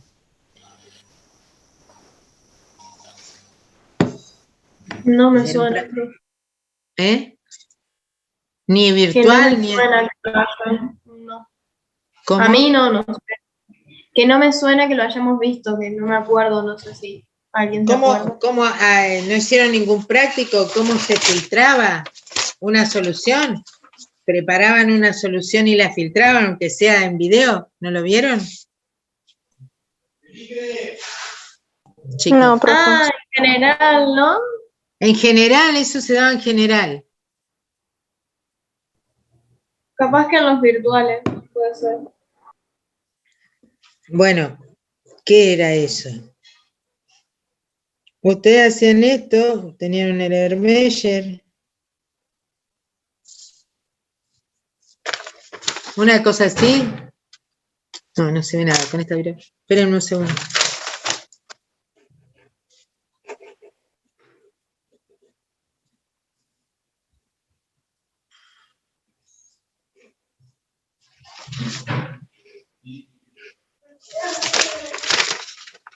Una cosa así. Sí. Bueno, este es un Erlenmeyer, acá ponían un embudo, le ponían un papel de filtro, preparaban una solución y la volcaban por acá. tardaba en filtrarse. Se llenaba el embudo y caía de a poquito. ¿De acuerdo? ¿Cómo se podía acelerar esa filtración? ¿Cómo podías hacer que filtre más rápido? Muy bien. Se usa lo que se conoce como Kitasato.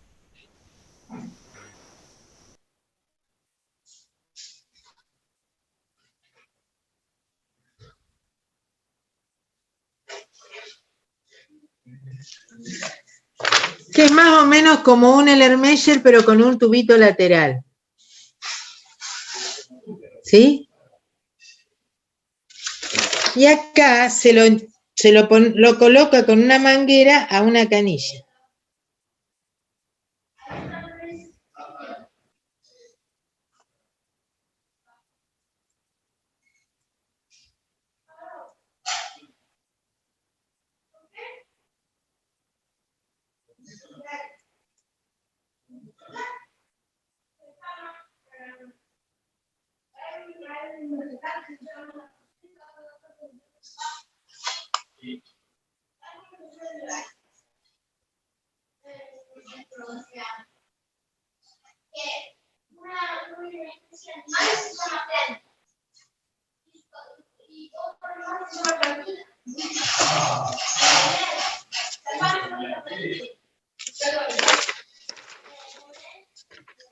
Miren, aquí se conecta, esto que está acá dibujado es un estrechamiento con un piquito acá en el medio del estrechamiento, ¿ven? Esto se enchufa, tiene dos mangueritas, una al principio y otra al final, esto se enchufa a una cañería, a una canilla, eso se llama trampa de vacío, y ustedes abren la canilla. En los extremos, tanto arriba como abajo, ustedes tienen la presión atmosférica, porque cuando un tubo está abierto a la atmósfera, se asegura que lo que impide que caiga acá, lo que se opone es la presión atmosférica, porque nunca es la presión de adentro, siempre es la de afuera. ¿Me siguen? Acá se opone la presión atmosférica. Acá en esta punta, en el extremo de este sistema, que es un estrechamiento y después vuelve a engrosarse, acá tengo la presión atmosférica. Entonces, como esto es un estrechamiento, tiene mayor velocidad y menor presión. O sea que acá en el centro del estrechamiento la presión es menor que la atmosférica. Si esto está conectado con el Kitasato, que acá haya el Kitasato está la presión atmosférica, porque esto está abierto. Entonces, como a esto tiene una presión menor que la atmosférica, las moléculas de aire, que acá están a mayor presión, ¿qué quiere decir mayor presión o menor presión? Más amontonada o menos amontonada. Cuando hay menor presión es que hay menos moléculas que chocan. Entonces, estas moléculas se van por acá, se va el aire, sale el aire, la molécula de aire del Kitasato, y esto se filtra mucho más rápidamente. ¿Sí? Eso ustedes lo veían en un laboratorio de química general, no sé qué habrán visto de esto.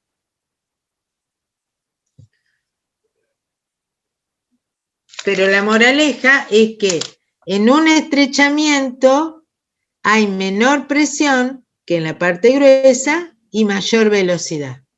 ¿Lo ven? Y tiene muchas utilidades. Muchas utilidades ese hecho de que en el estrechamiento la velocidad es mayor y la presión es menor. ¿Estamos de acuerdo con esto? Sí. ¿Todos lo entendieron? Uh-huh.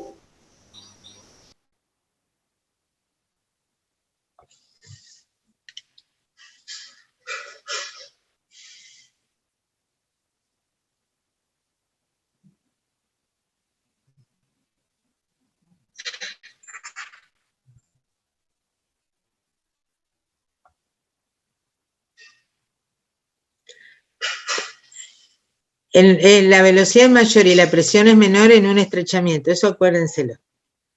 Vamos al ejemplo 3.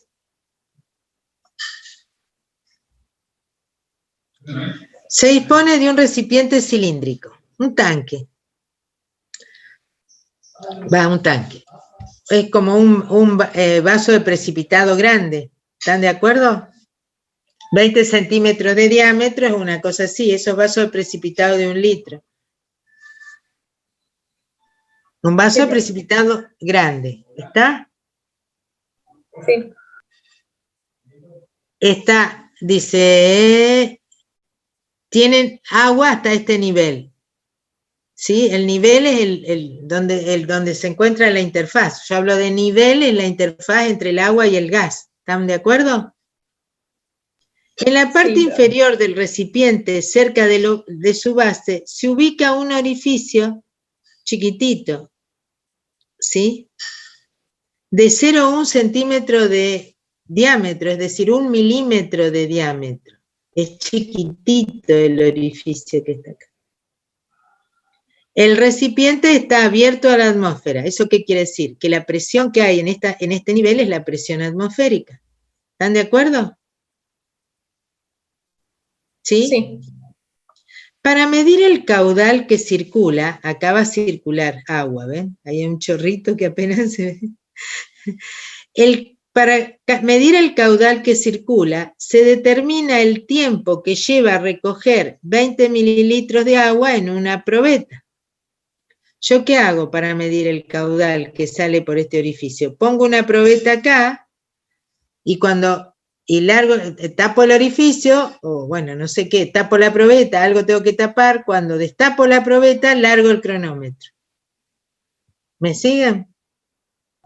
Sí. Esto se hace en el laboratorio, se hacía en el laboratorio.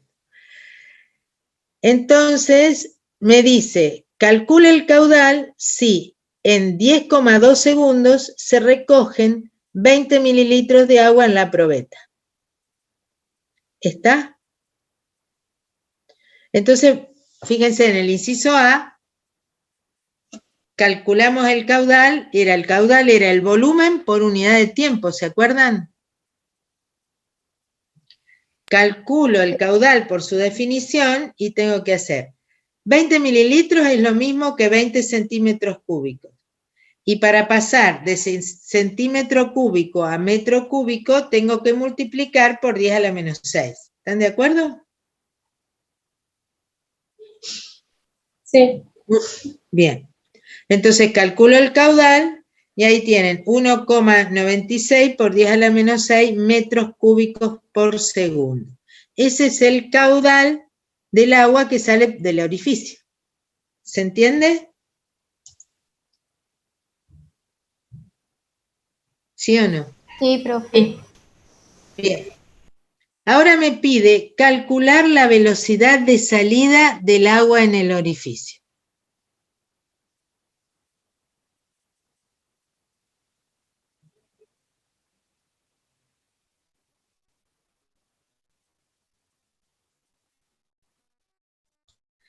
El área del orificio es pi por el radio al cuadrado. ¿Están de acuerdo? Sí. ¿Sí o no? Porque era de milímetro, medio milímetro. Bueno, eso da esto. Yo sé el caudal. Tengo el área, puedo despejar la velocidad. ¿Están de acuerdo? Sí. Bien, entonces reemplazo aquí el caudal, reemplazo el área que calculé recién y despejo la velocidad. Y veo que la velocidad es 2,5 metros por segundo. La velocidad con que sale el agua del orificio. ¿Se entendió? Chicos. Sí.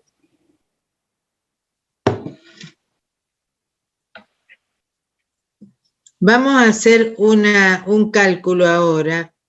No sé si está hecho más abajo. Esperen un minuto. Se me ocurrió recién. Sí, no está hecho, está hecho. No lo. Bien. Hasta acá estamos.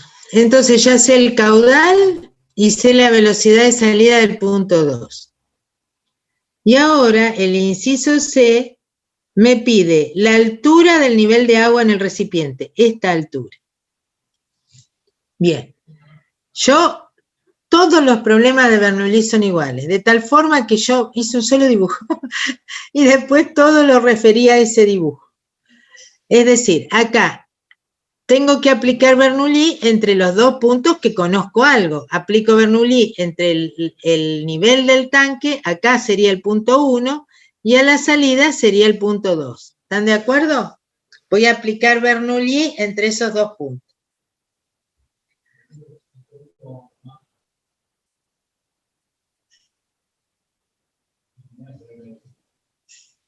La presión atmosférica, en uno tengo la presión atmosférica, porque eso es lo que empuja el agua para que salga. ¿Lo ven? ¿Están de acuerdo? Sí. En 2, también tengo la presión atmosférica. Acá en 2, no me interesa la presión en el fondo del recipiente. A mí me interesa cuál es la presión del aire que impide que salga el agua. Acá tengo la presión P atmosférica también, porque este orificio está abierto a la atmósfera, y es la presión de las moléculas del aire la que quiere evitar que salga el agua por ese orificio. ¿Se entiende? Profe, sí. Le quería preguntar algo como para entender mejor eso de las presiones. Supongo que ese recipiente está, no sé, sumergido en otro recipiente con un líquido. Ajá. Y entonces, o sea, el agua quiere salir por el agujerito ese, y ahora la presión que tendría en el punto 2 sería la presión de ese líquido. Líquido ejerce. Claro, pero aclarar una cosa. Bernoulli es para un líquido en movimiento. Seguramente, si vos lo metés en otro recipiente, ese otro líquido está quieto. Entonces, suponete que lo metás en un tanque con aceite, para que el líquido sea invisible y sea más fácil. Entonces, yo lo meto en un tanque con aceite. Entonces, las moléculas de aceite se chocan en el agujerito y no la dejan salir. Pero, ¿qué presión hay ahí en la molécula? Tengo que calcular por el teorema de hidrostática, suponete que sea un recipiente así grandote. Tengo que calcular la presión a esta altura, y esa va a ser la presión que está evitando que salga el líquido, el agua, del recipiente este, y no... Claro, claro. ¿Se entiende? Sí. Muy bien. Gracias. Entonces sigamos. No. Entonces, en 1. Bueno, esto está. Entonces, en el punto 1 tenemos la presión atmosférica, arriba. La velocidad V1 sería el caudal sobre el área 1. ¿Están de acuerdo? Yo tengo el caudal, así como calculé la velocidad 2 como área 2 por V2, también puedo calcular la velocidad 1 como caudal sobre área 1. ¿Ven? ¿Sí? ¿Sí o no? Sí, sí. Calculo el área 1 y calculo la velocidad V1.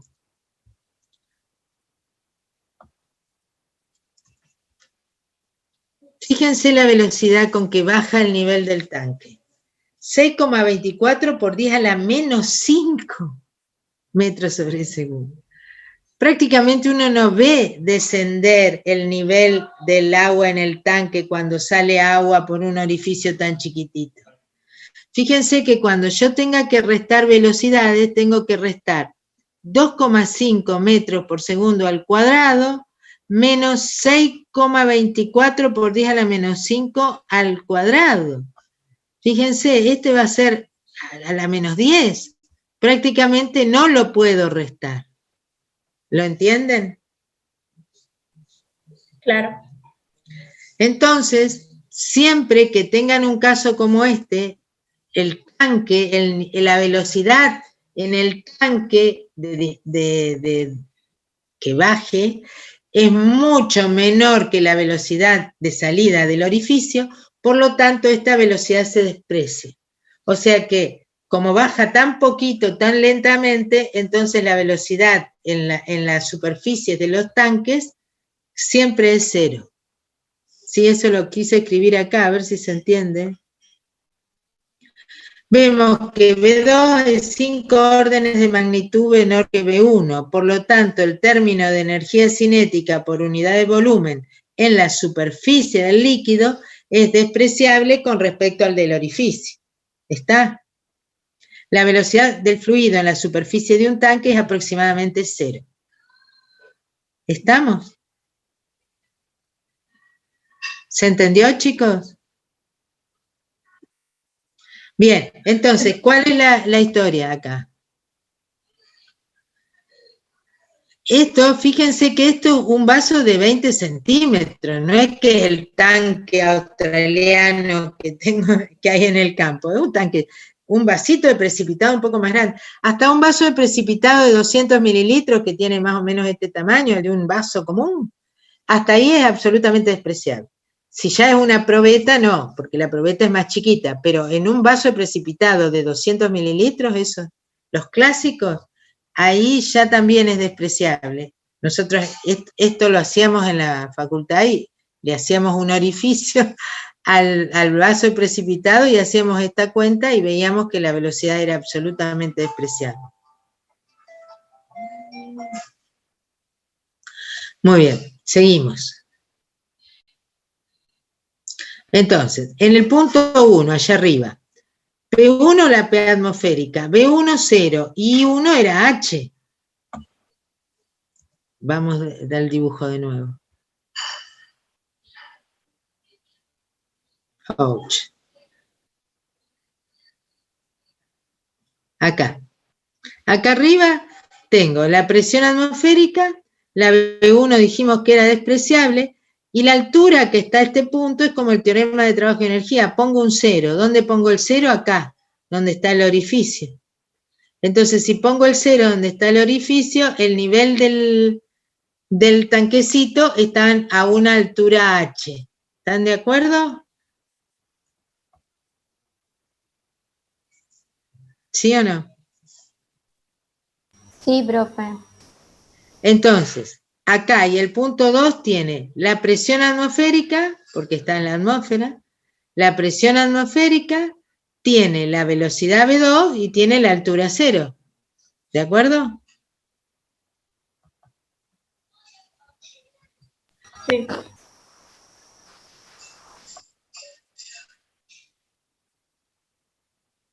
Cero.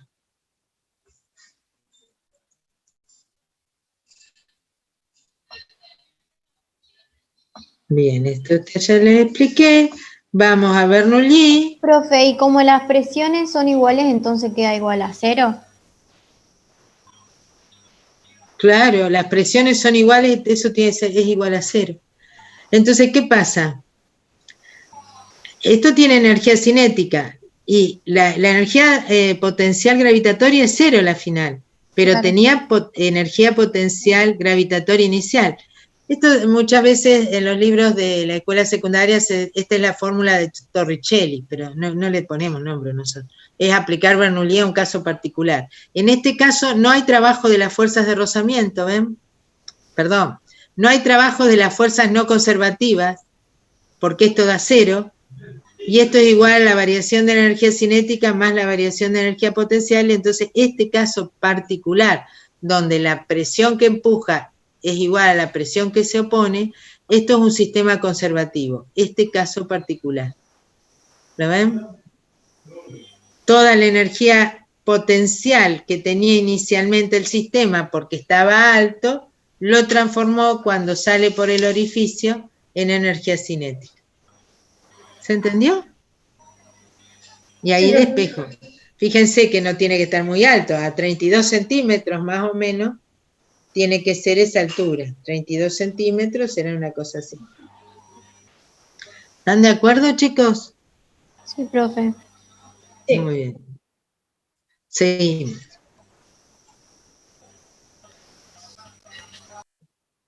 Bien. Yo solo esto voy a definir viscosidad, no me voy a meter con las fórmulas, vamos a describir las situaciones. y después seguimos el lunes, porque esto ya es bastante pesado. Chicos, yo les pido que lean esto y hagan, por favor, intenten hacer. Yo ahora inmediatamente, ahora después que terminen las clases, bueno, no ahora, esta tarde, voy a ver si subo ¿cómo se llama? El práctico, para que lo tengan disponible para el que quiere hacerlo, lo haga. Quedan 2 prácticos nomás. Queda el de fluido, que va todo junto, y uno de óptica, y ya se acaban los prácticos, chicos. Pero a mí sinceramente me da miedo, porque esto, decir, veo que hay muchos chicos descolgados, que no están siguiendo nada, y copian, y se piensan que con eso zafan, y no van a hacer. Pero bueno, no es que yo sea malo, es que tienen que entender y saber algo para que se le dé la regularidad. No se regala la regularidad muestra un mínimo conocimiento. Sigamos.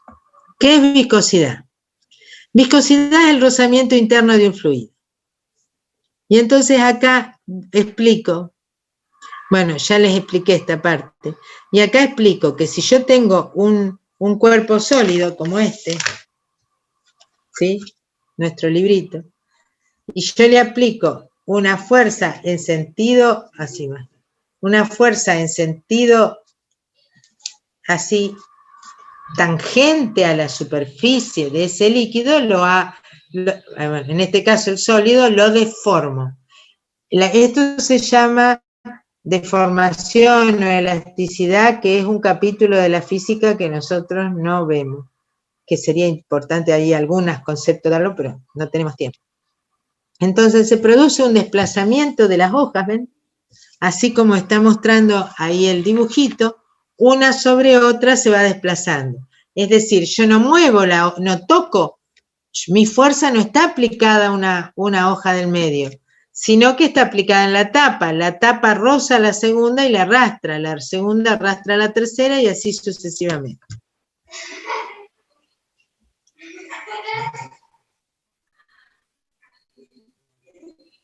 Bien.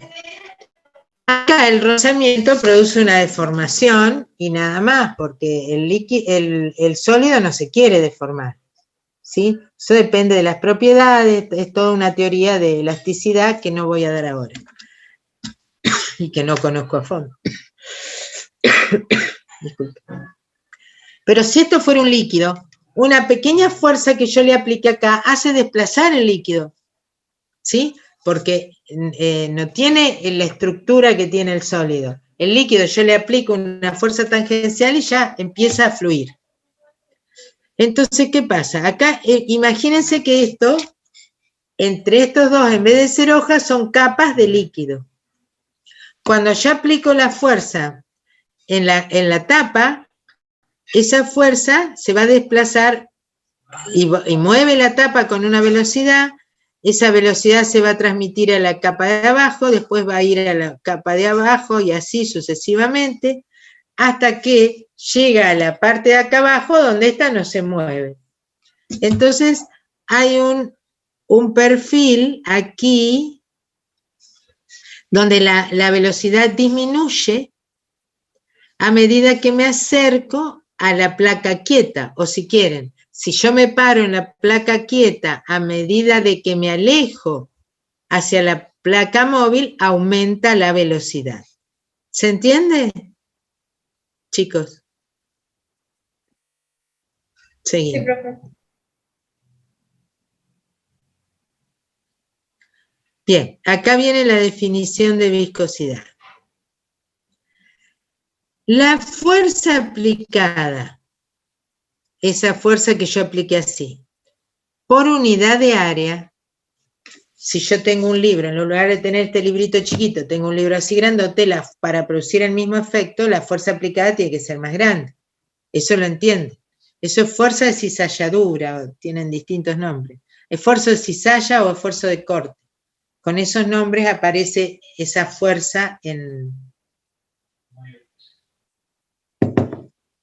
Mejor dicho, la fuerza por unidad de área es la que se denomina esfuerzo de cizalla o esfuerzo de corte. La fuerza es fuerza de cizalladura o fuerza de corte. pero si a la fuerza la divido por el área en la que se aplica, tengo el esfuerzo de cizalladura o el esfuerzo de corte. Pero es fuerza por unidad de área que aplico en la cara de arriba. Esa va a ser proporcional, de acuerdo a cómo sea esta fuerza, va a ser proporcional el cambio de velocidad con respecto a la separación de la placa quieta. ¿Me siguen? Aquí la placa quieta era esta y tenía distintas velocidades. Entonces, hay un cambio de velocidad con respecto a esta altura que llamo I. Es decir, cuando I es 0, la velocidad es 0. Cuando I toma el valor de la segunda etapa, allí la velocidad es máxima. ¿Se entiende? Entonces, claro, aumenta si aumenta la separación con respecto a la placa fija. Esa es la idea básica.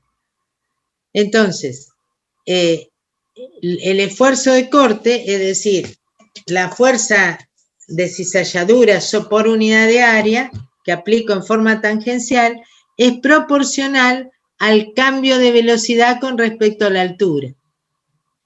Y esa constante de viscosidad es la viscosidad que definimos, el coeficiente de viscosidad, eta. Es una N con una colita. ¿Ves? Esta es la viscosidad, es una constante de proporcionalidad entre esto y esto. Esto se conoce como ley de viscosidad de Newton. Esta ley, los fluidos se pueden clasificar en newtonianos, donde eta es constante, o no newtonianos, donde eta no es constante. Todo líquido de solución homogénea es un fluido newtoniano, por ejemplo el plasma, pero toda suspensión, como la leche o la sangre, son no newtonianos. Las unidades de la viscosidad en el sistema internacional son pascal por segundo. ¿Sí?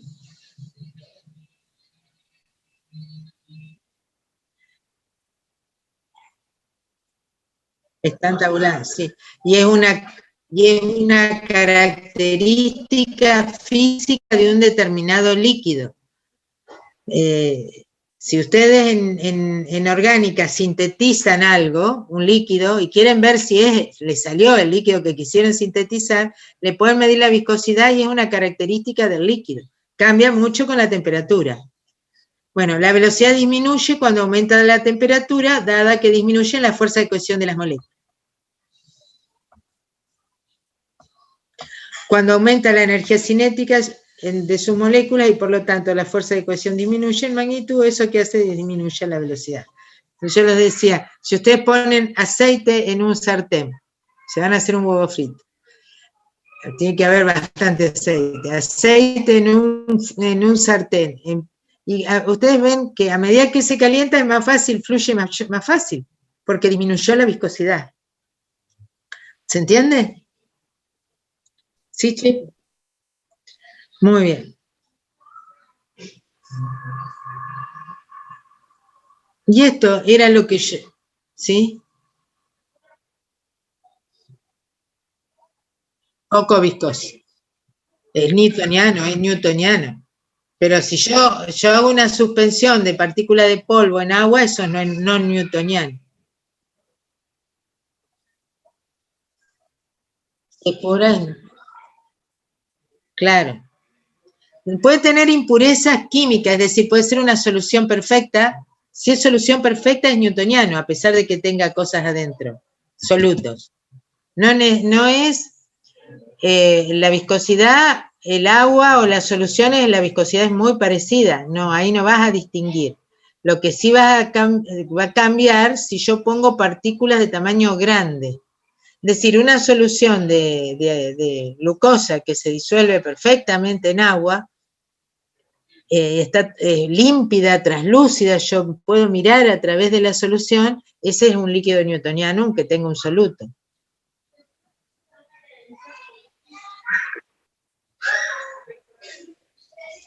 Bien, entonces, bueno, esto lo vamos a ver ya el lunes, pero aquí, en una cañería, que es lo que vamos a deducir ahora, la fórmula, las dos paredes, la cañería está quieta.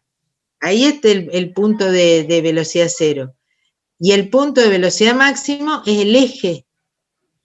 Entonces, por el eje va más rápido. Y esta se llama perfil de las velocidades, que es un parabólico, ¿ven? Que es una parábola. Eso vamos a deducirlo el lunes. Entonces, acá la velocidad crece hasta acá, o crece hasta acá por este lado, es lo mismo, y la velocidad máxima está en el centro del caño, y sobre las paredes, la capa de líquido que queda contra las paredes no se mueve, esa tiene velocidad cero. Un poquito más abajo se mueve un poquitito, y así sucesivamente hasta que en el centro la velocidad es máxima. ¿Se entiende? Vamos a dejar acá, porque acá empieza la otra deducción, no tiene sentido empezar. ¿Está? Pero con todo esto ya tienen todos los elementos teóricos para resolver el trabajo práctico. Esto va a los problemas y no al trabajo práctico. ¿Estamos? Sí, profe. Sí, profe. Bueno, Profe, gracias. vayan a comer, chicos. Nos vemos, profe. Chao. Gracias, Chao, profe. chicos.